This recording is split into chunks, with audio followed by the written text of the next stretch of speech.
सलाम वालेकुम व रहमतुल्लाहि व बरकातहू। अल्हम्दुलिल्लाहि व रब्बिल आलमीन वसल्लातु वस्सलामु अल सय्यदिल अंबिया वल मुरसलीन व तय्यबीन व ताहिरीन। अल्लाहुम्मा सल्लि अला मुहम्मद व आले मुहम्मद। सहज मराकबे की आज के इस सेशन में बैठक में हम आप सभी का इस्तकबाल करते हैं। वेलकम है, स्वागत है आप सभी का। तो आज हम बात कर रहे हैं सहज की, मुराकबे की। मुराकबा यानी मेडिटेशन, जो आजकल के ज़माने में हम कहते हैं। लेकिन मुराकबे की जो हकीकत है ये हमारे सूफी बुजुर्गों से भी जुड़ी हुई है। इनकी किताबों के अंदर भी इसका जिक्र मिलता है। जहाँ पे हमारे रसूल रसूल अल्लाह हजरत मोहम्मद सल्लल्लाहु अलैहि वसल्लम की हदीस पाक में आता है कि जिसने अपने आप को जाना उसने अपने खुदा को जाना। तो खुद को जानना आना चाहिए। तो ये खाली एक फिलोसॉफी नहीं है, खाली हम किताबों में पढ़ते ऐसे नहीं होता है। असल में अपने आप को जानना बहुत ज़्यादा ज़रूरी है। तो उसकी जो वजाहत है, उसी की वजाहत में आज हम बात करेंगे। तो सहज नाम से शुरुआत करेंगे। सहज यानी आसान, और ज यानी पैदा हुआ। तो जब हम जन्म लेते हैं तब जन्म देने वाली एक ताकत भी हमारे जिस्म के अंदर दाखिल होती है। कहते हैं एक ऐसा जिस्म है इंसान का जो एक दिन मिट्टी में तब्दील हो जाएगा। हम कहते हैं ना, हम मिट्टी से बने हुए हैं, एक दिन मिट्टी में चले जाएंगे। लेकिन ऐसा जिस्म भी है जो आखिरत तक हमारे साथ में आएगा। तो कहते हैं कि मोमिन या फिर जो सूफी है वो हमेशा अपनी आखिरत पे ईमान लाता है। यानी आखिरत के समय में जो जिस्म हमारे साथ में आएगा, जिसको कहा जाता है जिस्म लताइफ। तो इसी जिस्म लताइफ की बात आज हम करेंगे, या फिर इसी के बारे में हम आज जानेंगे। तो ये जो कहते हैं, ये इसकी एक थोड़ी सी हकीकत है, उसके बारे में हम जानेंगे। कहते हैं बच्चा माँ की पेट में जब 2.5 महीने का होता है, यानी कोई भी औरत जब हमला होती है, और जब बच्चा उसकी गोद में रहता है 2.5 महीने का, जब वो हमला होती है, तो उसके सिर के तालू से, चमड़ी से, उसके जिस्म के अंदर एक रूहानियत की शिरकत होती है। और अलग अलग नफस को या फिर अलग अलग लताइफों को वो जन्म देती है, या फिर उनकी जो तासीर है वो बनाई जाती है। तो कहते हैं ना कि हर एक की नफस थोड़ी थोड़ी अलग होती है। कुरान पाक में अलग अलग नफस का जिक्र मिलता है। बेहतयाल सारे नफस का जिक्र आज हम नहीं करेंगे, लेकिन एक छोटा सा तारुक आज हम करके देखेंगे। तो कहते हैं बाईं ओर से दाईं ओर जो जाती है अलग अलग सिरात, ये आपको दिखाई दे रही है। ये अलग अलग जो लकीरें दिखाई दे रही है, इसको हम सिरात कहते हैं। पीले कलर की, नीले कलर की, और एक बीच वाली। अलग अलग इनकी नाम है, इनकी एक एक वजाहत है या फिर हकीकत है। तो उसी के बारे में थोड़ा सा आप जानेंगे। असल में आप लोग कहेंगे मुराकबा करना क्यों ज़रूरी है। तो आप लोगों में से बहुत लोग ऐसे कहेंगे कि मुराकबा करना इसलिए ज़रूरी है कि हमारी दिमागी तंदुरुस्ती ठीक हो। यानी हम तनाव से आगे आ जाए, हमारे अंदर जो डिप्रेशन है, जो दिल शिकस्तगी है, उससे हमें निजात हो। लेकिन क्या आप समझ सकते हैं, जब आपके अंदर के मुराकबे के जरिए जब ये रूहानियत सभी लताइफों को जो रोशन करती है, तो हर तरह की शफा होती है।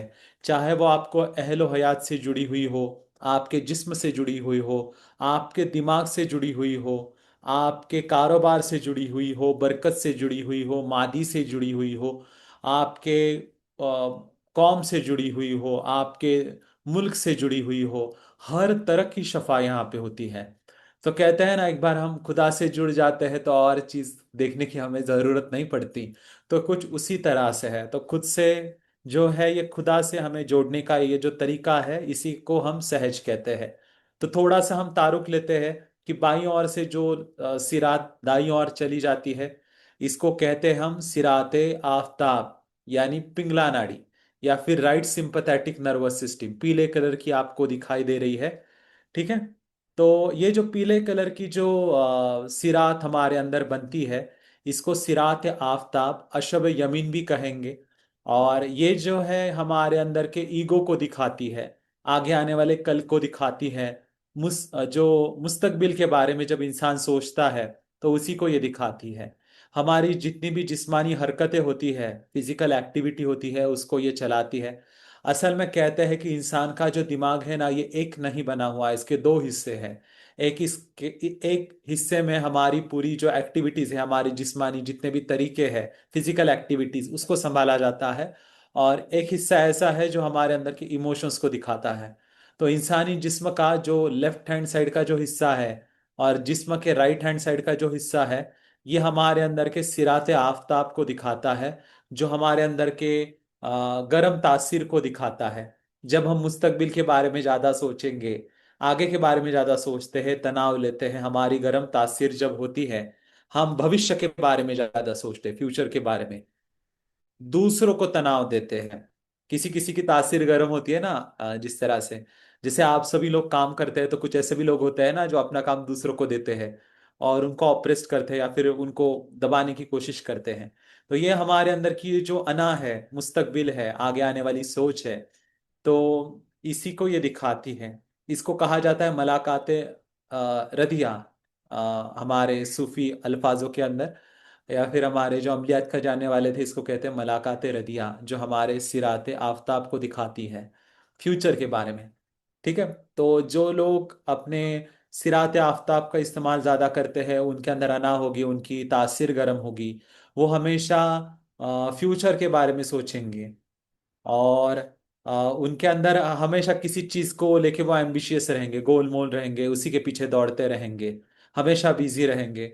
तनाव को ये दिखाती है। ठीक है। दूसरी आती है जिसको हम कहते हैं लेफ्ट चैनल, सिराते महताब। शायद सिराते महताब जो है, ये नीले कलर की आपको दिखाई दे रही है, जो हमारे जिस्म के अंदर बनी हुई नीले कलर की ये जो सिरात है, इसको कहते हैं सिराते महताब या फिर अशबे शिमाल। अच्छा, तो ये जो सिरात महताब है, ये हमारे अंदर के गुजरे हुए कल को दिखाती है।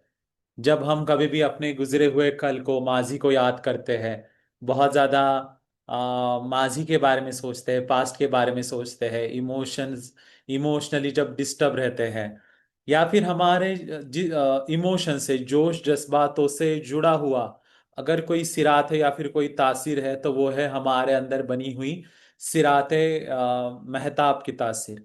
वो होता है ना, बहुत सारे लोग ऐसे भी होते हैं जो हमेशा कुछ ना कुछ तनाव लेंगे। तो अगर हमारे अंदर बना हुआ अगर कोई तनाव है गुजरे हुए कल को सोचने के लिए, तो वो है हमारे अंदर के बना हुआ ये लेफ्ट चैनल, सिरात महताब, गुजरा हुआ कल, माजी, हमारे अंदर के जोश जज्बात। तो ऐसा इंसान जो माजी के बारे में सोचता है या फिर सिरात महताब के तासीर वाला होगा, तो वो कैसे होगा? तो ऐसा होगा कि जिसके अंदर वो हमेशा दिल शिकस्तगी में रहेगा, माजी में रहेगा, गुजरे हुए कल के बारे में सोचेगा। तो ऐसी जो तासीर है, जो हमारे अंदर के इमोशंस को दिखाती है, तनाव लेने की आदत को दिखाती है, उसको कहते हैं सिरात महताब वाली, या फिर हमारे अमलियात के सूफी जो बुजुर्ग हो गए, इसको कहते थे आज मलाकात मजमूम। तो ये दो तरह की सिरात हो गई जो हमेशा तनाव देती है, तनाव लेती है। एक है जो बीच वाली जो है, जिसको हम कहते हैं सिरतल मुस्तकीम। जी आपने सही सुना, जिसका जिक्र बहुत बार हमारे जो किताब मुकद्दस में आता है कि आपको सीधे रास्ते पे चलना है। मेडिकल साइंस में इसको पैरासिम्पथेटिक नर्वस सिस्टम कहा जाता है।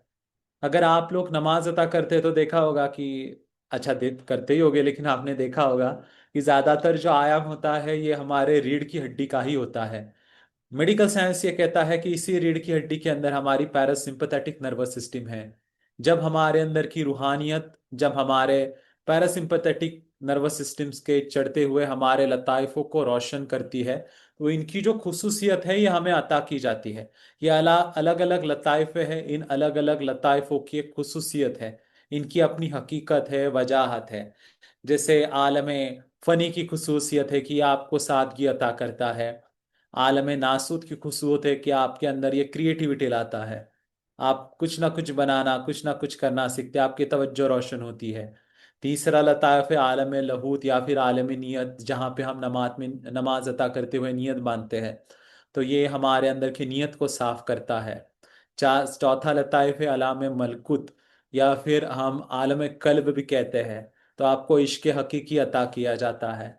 आलम जबरुहात जो हमारे गले के अंदर है, अगर वो रोशन होता है तो हम दूसरों से इत्तिला करने की ताकत हमें मिलती है। आलम पेशानी को अगर रोशन करेंगे तो हम दूसरों को माफ करना सीखेंगे। और आलम अर्श को जब रोशन किया जाता है, तब हमारे अंदर की जो रूहानियत है, ये हम खुदा से हम जोड़ते हैं, और जिसे अल तवक्कुल कहा जाता है या फिर कुर्बत खुदा है, वो यहाँ पे हमें अता की जाती है।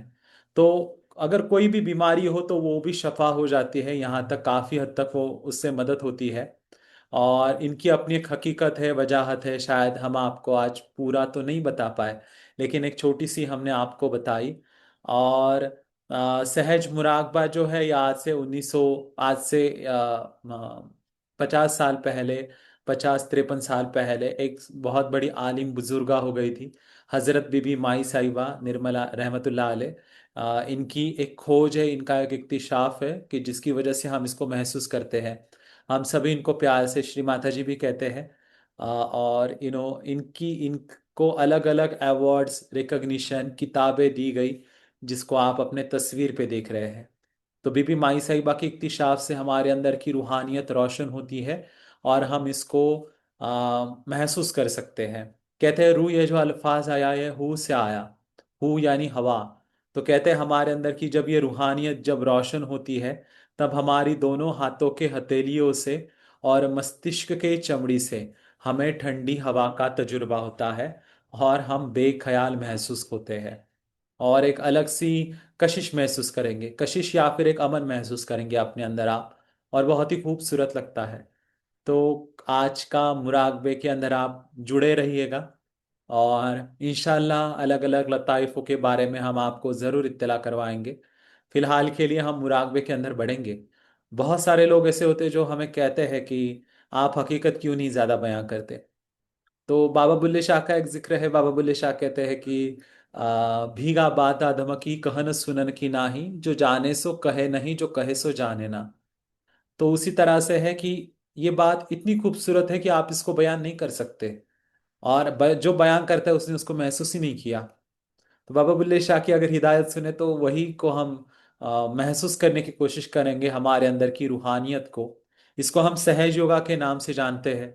सहज सहज का एक मायना यह भी है कि अ, आसान, और सह यानी आपके साथ, ज यानी पैदा हुआ। यही एक खुदा से जुड़ने का एक तरीका है, जो बीबी माई साहिबा का इक्तिशाफ है। तो हमारे साथ जुड़े रहिएगा, और हम आज के मुराकबे के अंदर आगे बढ़ेंगे। शुक्रिया। हम मुराकबे का तरीका शुरू करते हैं।